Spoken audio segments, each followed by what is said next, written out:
Bismillahirrahmanirrahim. Assalamualaikum warahmatullahi wabarakatuh.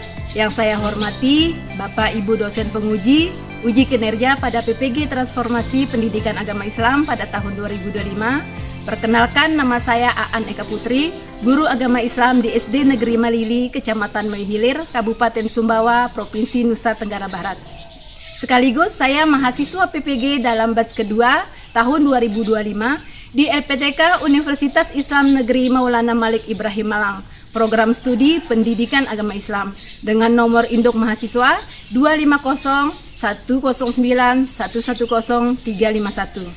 Pada hari ini, Selasa 7 Oktober 2025, insya Allah saya akan melaksanakan praktek kegiatan dalam rangka uji kinerja. Kegiatan ini saya laksanakan di kelas 6 dengan materi Indahnya Ketetapan Allah, Makna Beriman kepada Qada dan Qadar. Dan saya akan menggunakan model pembelajaran Problem Based Learning atau PBL. Terima kasih. Wassalamualaikum warahmatullahi wabarakatuh. Assalamualaikum warahmatullahi wabarakatuh. Waalaikumsalam warahmatullahi wabarakatuh. Apa kabar semuanya? Baik. Alhamdulillah. Semuanya sehat? Sehat. Sudah sarapan? Sudah. Alhamdulillah. Baiklah anak-anak, hari ini kita harus bersyukur ya, karena bisa datang ke sekolah dengan sehat. Semuanya hadir? Hadir. Baiklah, sebelum kita melaksanakan kegiatan kita hari ini, marilah kita berdoa terlebih dahulu agar apa yang kita lakukan hari ini bisa diberkahi oleh Allah Subhanahu wa Ta'ala. Baiklah, Ibu minta satu perwakilan dari kelas 6 untuk memimpin teman-temannya berdoa bersama. Siapa? Boleh Andika, maju Andika.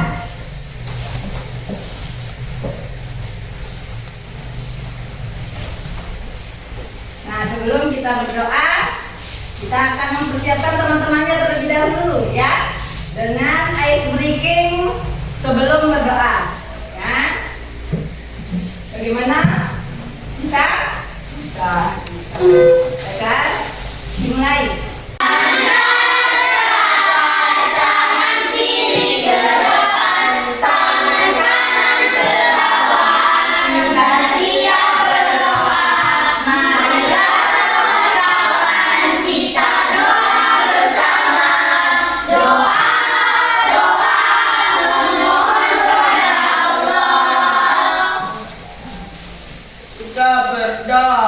Teman-teman, sebelum kita belajar, marilah kita berdoa.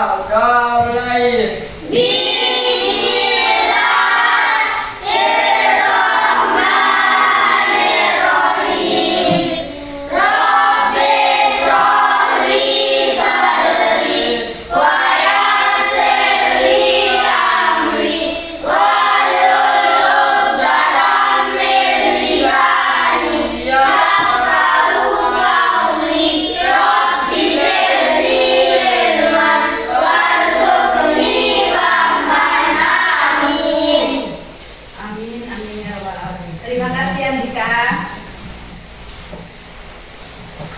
Nah, setelah kita tadi berdoa, tujuan kita berdoa adalah, siapa yang tahu tujuan berdoa?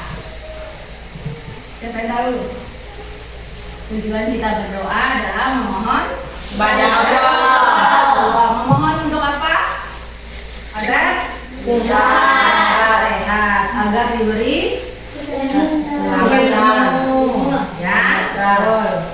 Nah, setelah kita berdoa, kita akan menyanyikan lagu Indonesia Raya agar kita lebih semangat lagi ya, agar kita lebih cinta lagi kepada negara kita. Baiklah.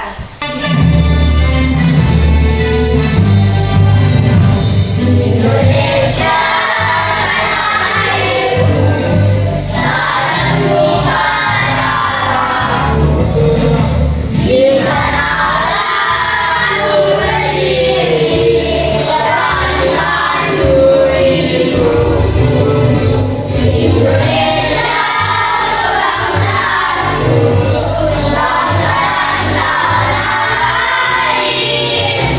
My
pemahaman yang kuat.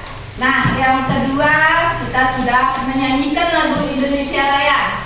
Ya, untuk apa? Untuk membangkitkan semangat kita, ya.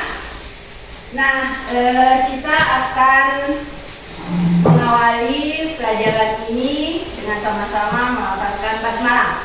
Bismillahirrahmanirrahim. Anak-anak pernah mempelajari tentang rukun iman? Ada berapa rukun iman? Rukun iman yang keenam apa? Sebutkan. Ya boleh, bagian Kodo dan kodar. kodo dan kodar.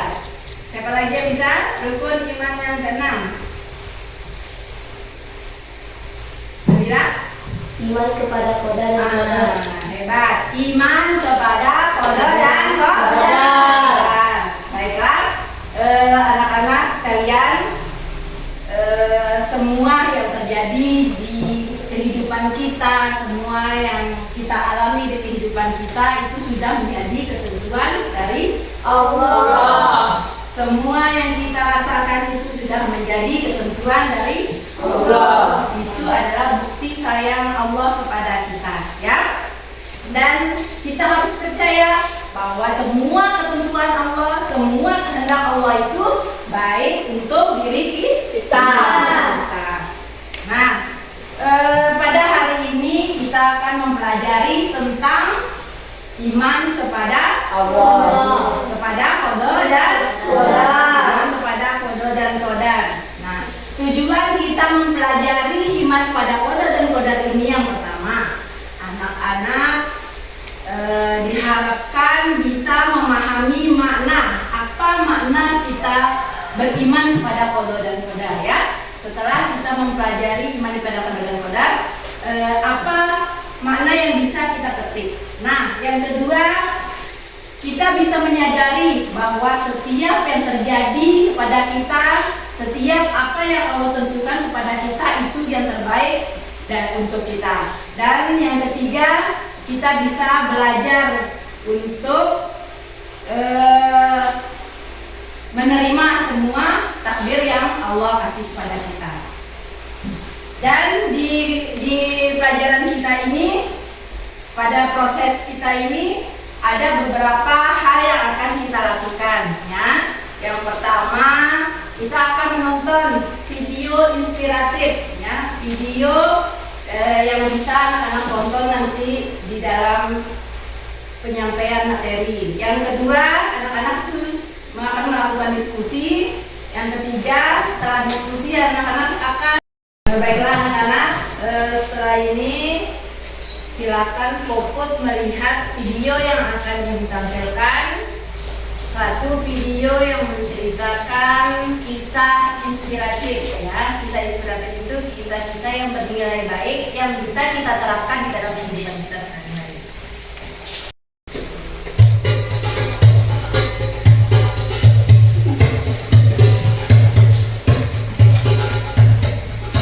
Nabi Ayub alaihissalam adalah cucu dari Nabi Ishak bin Ibrahim alaihissalam. Beliau adalah sosok seorang Nabi Allah yang memiliki tingkat kesabaran paling tinggi dalam menghadapi cobaan dari Allah Subhanahu wa Ta'ala. Nabi Ayub alaihissalam adalah orang yang kaya raya, hartanya melimpah ruah dan tetapnya sangat banyak. Ia hidup makmur dan sejahtera.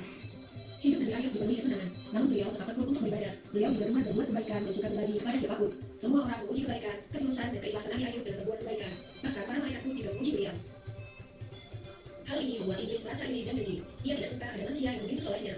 Iblis pun berniat membuat Nabi Ayub menjadi sesat. Iblis lalu mencoba sendiri menggoda Nabi Ayub agar dia tersesat dan tak mau bersyukur pada Allah. Namun ternyata iblis gagal. Iblis pun tidak menyerah. Ia dan para pembantunya kemudian mulai menyebut keimanan Nabi Ayub. Mula-mula mereka membunuh sumber ternak. Kemudian mereka merusak kebun Nabi Ayub dan juga membakar semua harta kekayaan beliau. Namun Nabi Ayub dan anak istri beliau tetap rajin beribadah dan tidak mengeluh. Mereka semua menerima takdir dengan ikhlas. Iblis dan para pembantunya kemudian mendatangi putra dan putri Nabi Ayub di rumah. Mereka menggoyang tiang rumah sehingga roboh dan semua anak Nabi Ayub meninggal dunia. Iblis punya usahanya berhasil menggoyahkan iman Nabi Ayub yang sangat menyayangi putra dan putrinya itu. Meskipun Nabi Ayub merasa sedih dan menangis, tetapi jiwa dan hatinya tetap kokoh dalam keyakinan bahwa jika Allah yang Maha Memberi menghendaki semua itu, maka tak ada seorang pun yang mampu menghalanginya. Iblis pun tidak pernah semuanya. Iblis kemudian menaburkan penyakit di sekujur tubuh Nabi Ayub sehingga beliau menderita sakit kulit yang menjijikan. Semua tetangga dan orang sekitar menjauhinya karena takut tertular. Mereka menginginkan Nabi Ayub segera pergi meninggalkan lingkungan mereka. Maka pergilah Nabi Ayub dan Rahmah istrinya ke sebuah tempat yang jauh dari pemukiman manusia. Penyakit Nabi Ayub sudah bertahun-tahun tak kunjung sembuh. Namun Nabi Ayub tetap bersabar. Suatu hari Rahmah hendak membeli bahan makanan dan ia pun pergi keluar. Ternyata saat itu Nabi Ayub sedang membutuhkannya. Berkali-kali Nabi Ayub memanggil istrinya, tapi tak ada sambutan dari istrinya itu. Nabi Ayub merasa kesal, terbesit dalam benak beliau bahwa Rahmah sengaja pergi meninggalkan beliau. Nabi Ayub terus bersumpah akan memukul Rahmah 100 kali jika ia kembali nanti. Nabi Ayub alaihissalam kemudian berdoa memohon kesembuhan kepada Allah.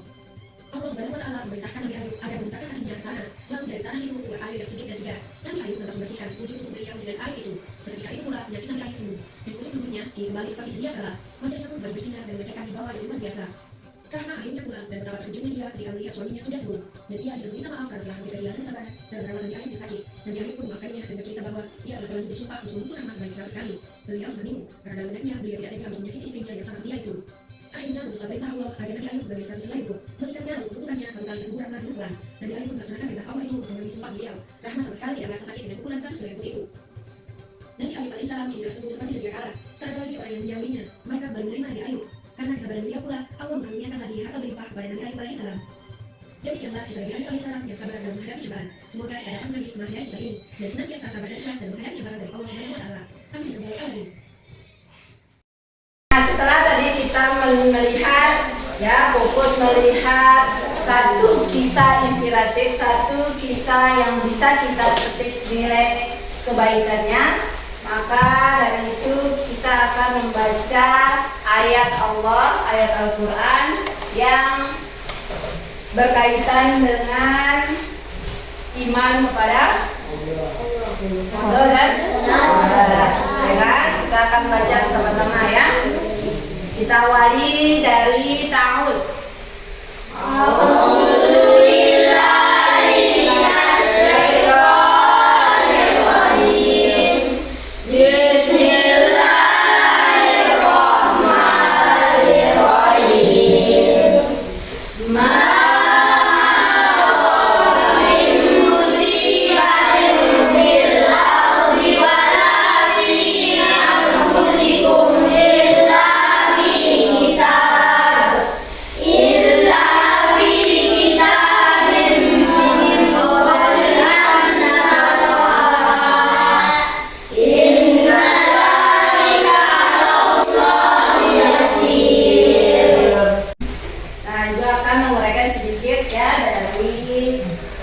Arti dari ayat yang telah kita baca tadi.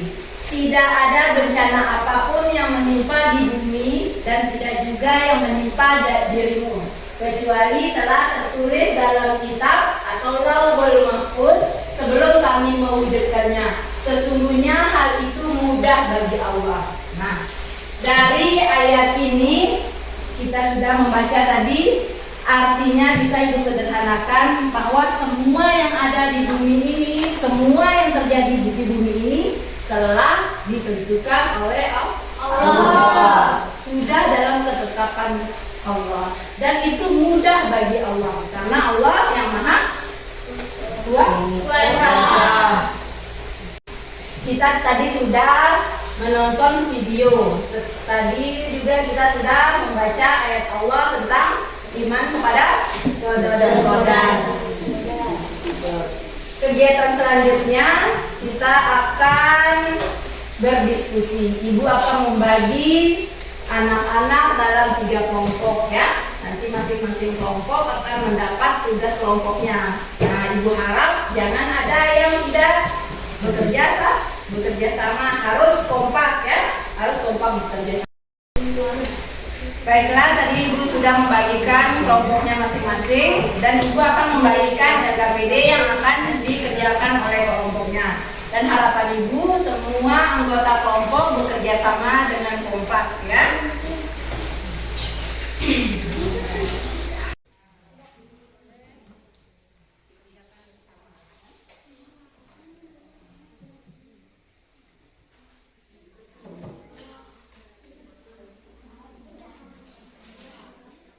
Jangan lupa setiap yang ada di LKPD itu dibaca baik-baik, dipahami baik-baik. Nah, setiap anggota kelompok harus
Baiklah, untuk selanjutnya kita persilakan kelompok terakhir yaitu kelompok 3 untuk maju mempresentasikan hasil diskusi kelompoknya. Silakan.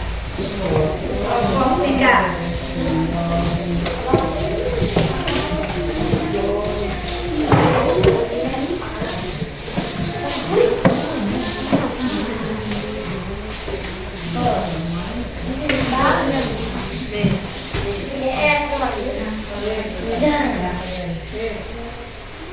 Assalamualaikum warahmatullahi wabarakatuh. Waalaikumsalam warahmatullahi wabarakatuh.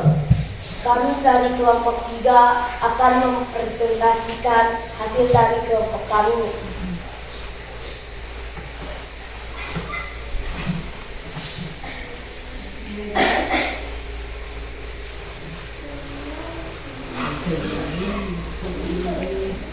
Nilai-nilai yang dapat dipetik dari kisah Nabi Ayub alaihissalam: 1. Bersabar. 2.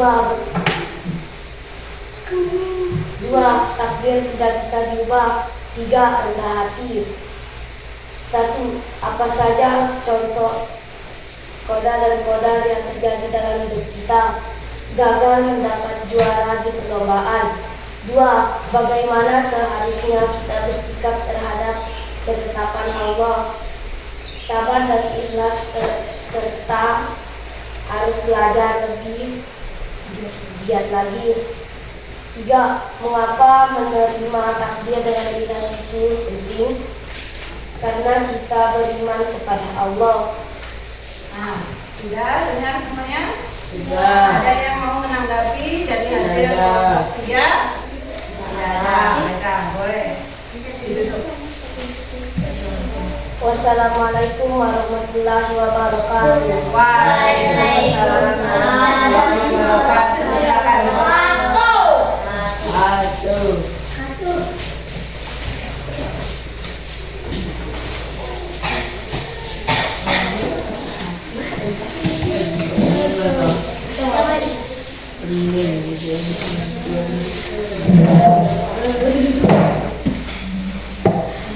Dan itu tadi kelompok terakhir yang telah menyampaikan hasil diskusi kelompoknya. Tepuk tangan untuk kelompok 3.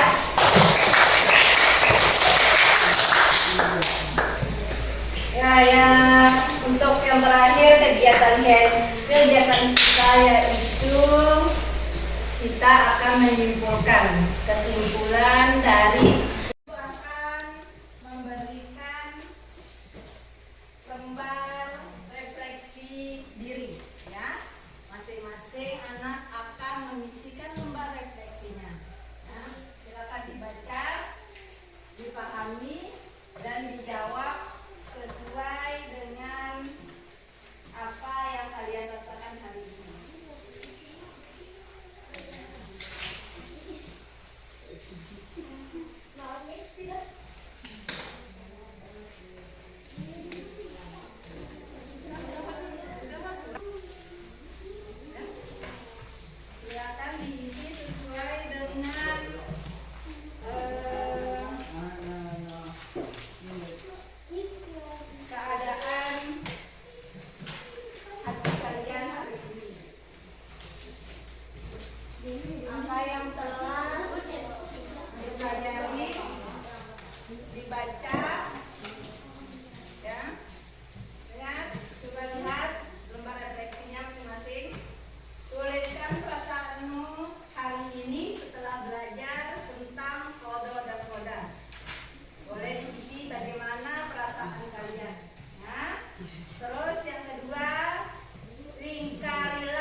Dan lingkar ya. Di situ lingkarilah nilai cinta yang kamu rasakan hari ini.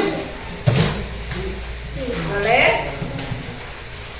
Tulis tentang Allah.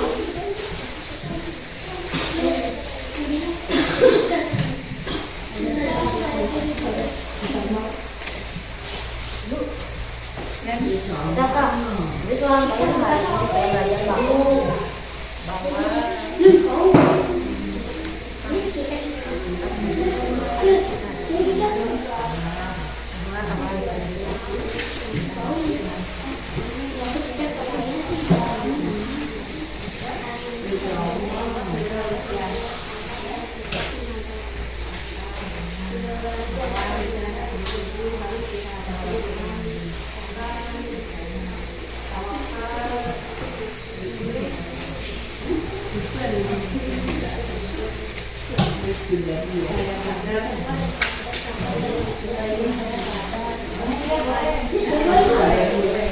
Nanti di lingkarannya boleh lebih dari satu ya.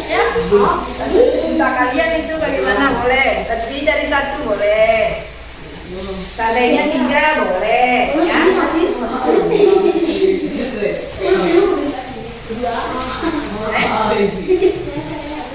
Ya boleh.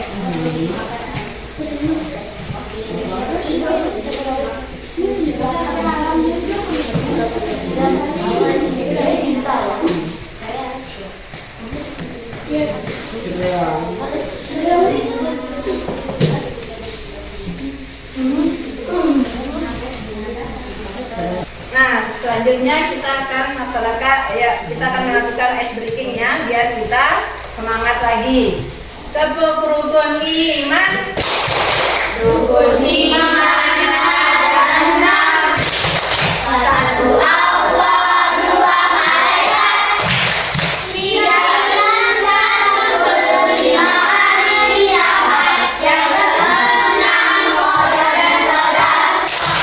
Sekali lagi, tepuk rukun iman. Rukun iman ada 6.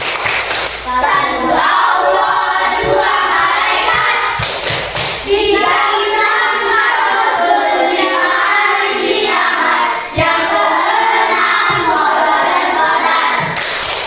Hebat sekali anak-anak bisa merangkum atau membuat kesimpulan dari materi kita hari ini. Siapa? Coba. Ya. Sonia. Kita harus sabar menghadapi ujian dari Allah. Betul. Kita harus sabar menghadapi cobaan dari Allah.